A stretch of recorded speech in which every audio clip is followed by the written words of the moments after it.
বাজার একজন খাব্বাস, শাবগুন খাব্বাস, যুবক রুটি বিক্রেতা।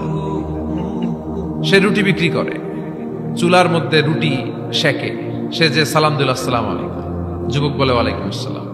আহমদ ইবনে হাম্বল বলে, যুবক আমার যাওয়ার জায়গা নেই, সফরে বেরিয়েছি, খুব শীতে কষ্ট পাচ্ছি, রাতে যদি তোমার এই চুলা থেকে একটু আগুন পোহাই কোনো সমস্যা?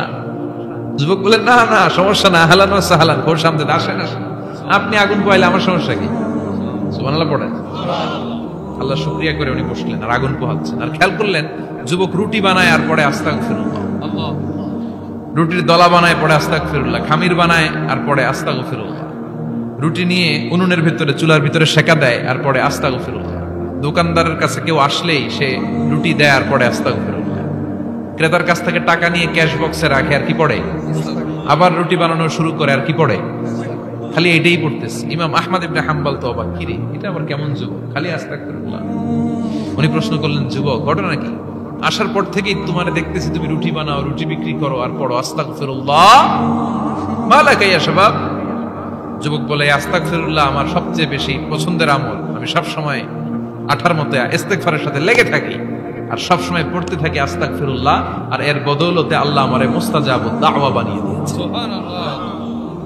আহমদ ইবনে হাম্বল তো অবাক, আনতা মুস্তাজাবুদ দাওয়া, তুমি মুস্তাজাবুদ দাওয়া রুটিওয়ালা?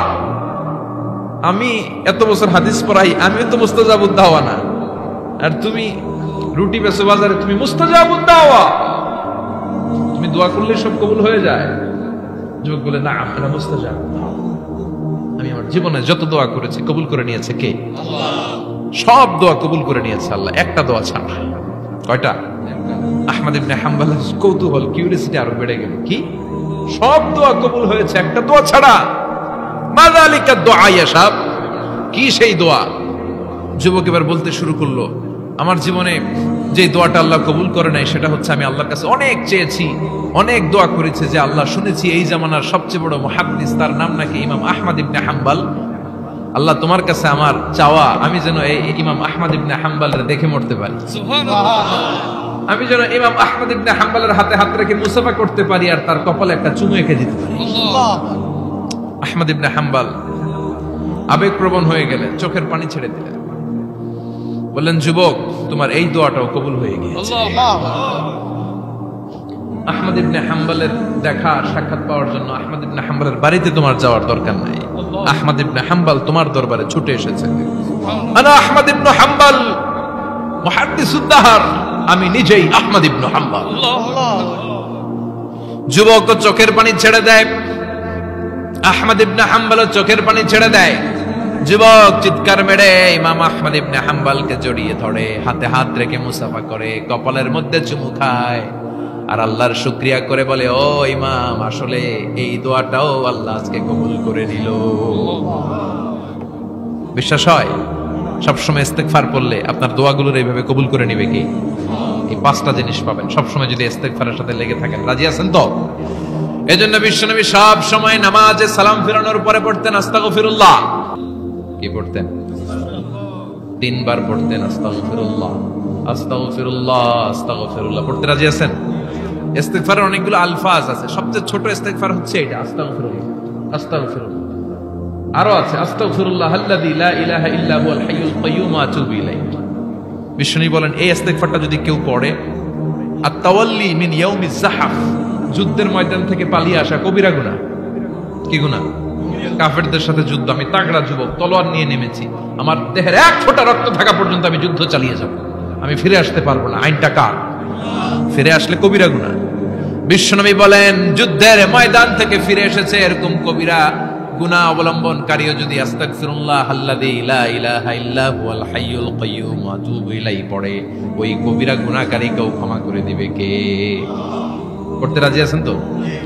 আবার সাইয়েদনা আবু বকর বললেন, ইয়া রাসূলুল্লাহ আল্লিমনি দুআআন আদউ বিহি ফি সালাতি, এমন দোয়া আপনি আমারে শিক্ষা দেন যে এই দোয়াটা আমি নামাজে পড়তে পারি।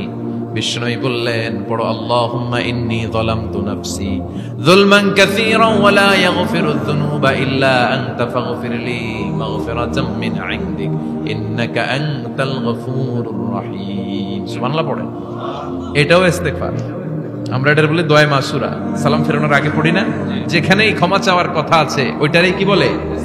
ইস্তিগফার। আল্লাহুম্মা ইন্নী যালামতু নাফসি, আল্লাহ জুলুম করেছি, জুলমান কাসীরা, অনেক জুলুম। ওয়ালা ইয়াগফিরুয যুনুবা ইল্লা আনতা, তুমি ছাড়া এই গুনাহ ক্ষমা করার তো কেউ নাই। ফাগফিরলি মাগফিরাতাম মিন ইনদিক, তোমার দয়ায় আমারে ক্ষমা করে দাও। ইন্নাকা আনতাল গফুরুর রহিম, তুমি হলো ক্ষমাশীল। ঠিক কি না? এটাও ইস্তিগফার, এটাও করবেন। আর এই সব ইস্তিগফারের শ্রেষ্ঠ ইস্তিগফারের নাম সাইয়্যিদুল ইস্তিগফার। যত ইস্তিগফার হতে পারে এর মধ্যে সবচেয়ে শ্রেষ্ঠতম ইস্তিগফার নাম কি? কথা কন। বুখারীর বর্ণনা, শাদ্দাদ ইবনে আউস রাদিয়াল্লাহু তাআলা আনহু বর্ণনা করেন, এই সাইয়্যিদুল ইস্তিগফার দিনের বেলা যে পড়বে ওই দিনে মারা গেলে সে জান্নাতি। এই সাইয়্যিদুল ইস্তিগফার রাতের বেলা যে পড়বে ওই রাতে যদি ইন্তেকাল হয় ওই লোকটা জান্নাতি। মুখস্থ আছে না? কার কার মুখস্থ হাত তুলেন। মাশাআল্লাহ, তাবারাকাল্লাহ, মাশাআল্লাহ, মাশাআল্লাহ। আর যাদের নাই তাদের হোমওয়ার্ক, তাদের আল্লাহুম্মা আনতা রাব্বি লা ইলাহা ইল্লা আনতা খালাকতানি ওয়া আনা আবদুক ওয়া আনা আলা আহদিকা ওয়া ওয়া'দিকা মাস্তাতা'তু আউযু বিকা মিন শাররি মা সানা'তু আবুউ লাকা বিনি'মাতিকা আলাইয়া ওয়া আবুউ লাকা বিযামবি ফাগফিরলি ফাইন্নাহু লা ইয়াগফিরুয যুনুবা ইল্লা আনতা। সুবহানাল্লাহ পড়ুন। আজকে রাতে পড়ছেন, মারা গেলে জান্নাতি। চিল্লায় পড়েন আল্লাহু আকবার।